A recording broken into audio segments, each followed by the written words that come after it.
দাদা, হ্যাঁ বলো। এই ঠান্ডায় পরার মতন পোশাক আমার কাছে নেই, আপনি যদি কিছু একটু ব্যবস্থা করে দিতেন। হ্যাঁ আমি দেখছি। কি ব্যাপার, তোমার ঠান্ডা লাগছে না? তুমি কিছু চাইবে না? হ্যাঁ দাদা, ঠান্ডা তো লাগছে, কিন্তু আমি মানুষের থেকে কিছু চাইবো না। যা কিছু দেওয়ার মালিক সবই তো ভগবান। আমি যদি কিছু চাই ভগবানের কাছেই চাইবো। হে প্রভু, আপনিই তো সবাইকে সবকিছু দিয়েছেন, আর দেওয়ার মালিক তো আপনিই। খুব ঠান্ডা লাগছে এই শীতে, আমারও একটা ব্যবস্থা করে দাও। আপনি আমাকে কিছু সাহায্য করুন। আচ্ছা ঠিক আছে, আমি কালকে তোমার জন্য কিছু ব্যবস্থা করছি।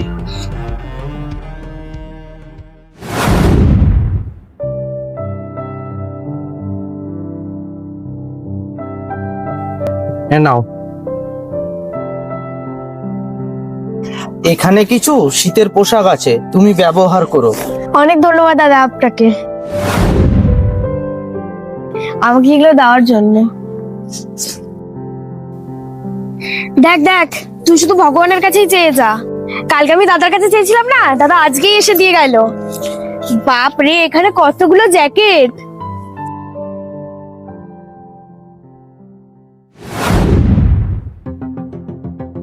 আরে দাদা, নমস্কার। হ্যাঁ নমস্কার, তুমি আজকে আবার চলে এসছো? হ্যাঁ দাদা। কালকে আমি তোমাকে এতগুলো টাকা দিলাম, তুমি আজকে আবার ভিক্ষা করতে চলে আসলে? টাকা? কিসের টাকা? আর কখন দিলেন আপনি টাকা? কালকে যেই জামা কাপড়গুলো আমি তোমাকে দিলাম তার মধ্যেই তো টাকা ছিল।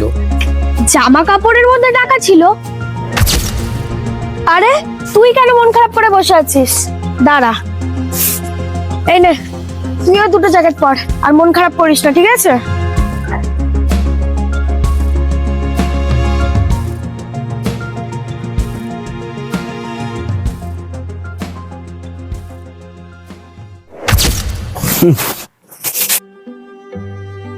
বলছি তার মানে তুমি তোমার ব্যাগের থেকে দুখানা জ্যাকেট ওই ভিখারিটাকে দিয়ে দিয়েছিলে?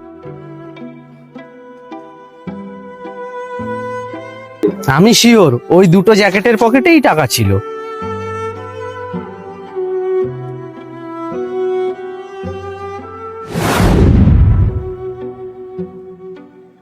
তুমি এতক্ষণ আমার কাছ থেকে চাইছিলে, আর ও ভগবানের কাছ থেকে চাইছিল।